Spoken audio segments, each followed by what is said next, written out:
Pernahkah kita berkata, Tuhan, aku ingin mengalami hadirat-Mu.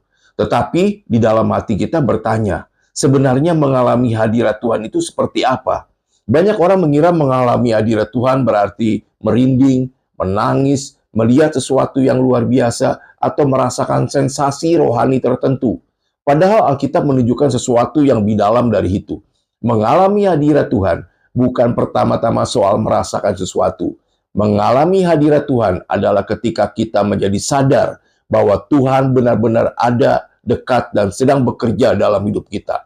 Masalahnya, seringkali bukan karena Tuhan jauh. Masalahnya adalah kita terlalu sibuk untuk menyadari bahwa Tuhan ada. Kisah Para Rasul 17 ayat 28 berkata, di dalam Dia, maksudnya di dalam Tuhan, kita hidup, bergerak, dan ada. Artinya, Tuhan tidak datang dan pergi. Dia selalu hadir. Tetapi hati kita sering dipenuhi oleh kekhawatiran, kesibukan, ambisi, dan suara dunia, sehingga kita kehilangan kepekaan terhadapnya.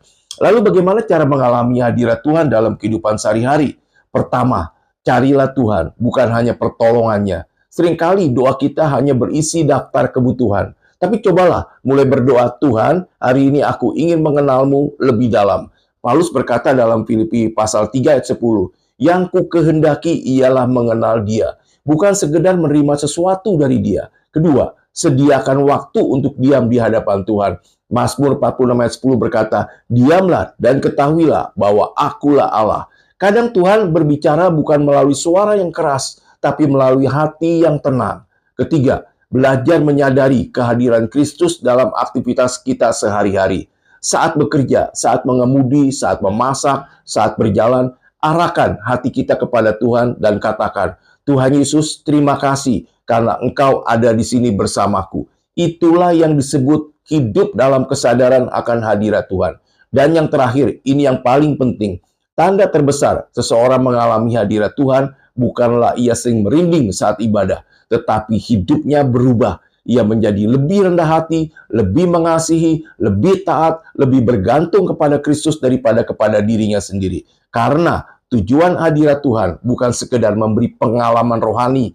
Tujuannya adalah supaya Kristus semakin nyata di dalam hidup kita.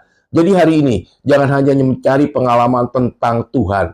Carilah Tuhan itu sendiri. Karena ketika kita menemukan Dia, kita akan menemukan segala sesuatu yang benar-benar dibutuhkan jiwa kita. Mengalami hadirat Tuhan bukan berarti kita selalu merasakan sesuatu.